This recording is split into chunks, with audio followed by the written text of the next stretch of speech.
ज़रूरी थोड़ी ना है कि हम जिसे पसंद करें वो भी हमें पसंद करे। हेलो हाय, मैं बलवंत सिंह।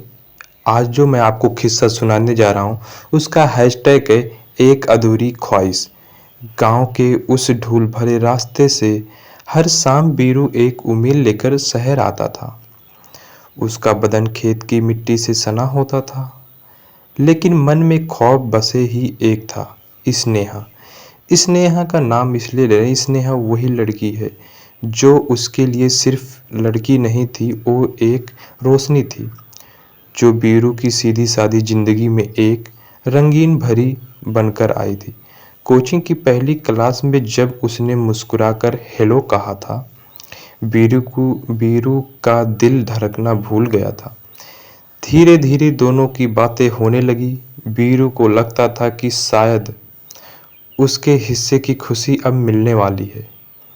वो अपने खेत में हल चलाते हुए स्नेहा की बातें सोचता रहता। छत पर लेटकर तारे गिनना उसका नाम मन में दोहराता रहता। फिर एक दिन पूरे हिम्मत जुटाकर एक गुलाब का फूल लेकर साथ उसने लाइब्रेरी के बाहर उसका इंतजार किया। स्नेहा आई, वही हल्की मुस्कुराहट, वही सादगी। बीरू ने कांपते हुए आवाज में और दिल धड़कता हुआ स्नेहा से बोला कि मैं तुमसे कुछ कहना चाहता हूँ। तो स्नेहा ने कहा ठीक है कहिए। उसके बाद बीरू ने कहा कि मैं तुम्हें बहुत पसंद करता हूँ और मैं तुमसे पूरी ज़िंदगी तुम्हारे साथ रहना चाहता हूँ।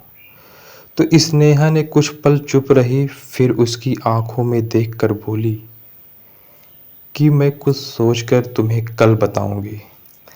कल फिर शाम को फिर स्नेहा और बीरू मिले तो स्नेहा ने बोला तुम अच्छे हो, बहुत प्यारे भी हो, लेकिन तुम मेरे जैसे नहीं हो। मुझे अपने करियर पर ध्यान देना है, मैं इस सब में नहीं पढ़ना चाहती। और वहाँ से सॉरी बोल के वो वहाँ से चली गई। बस इतना ही कहना उसके लिए वो सॉरी बीरू की रूह चीर गई। उसके बाद लाइब्रेरी की सीट खाली रहने लगी। बीरू की आंखों के नीचे काले घेरे होने लगे।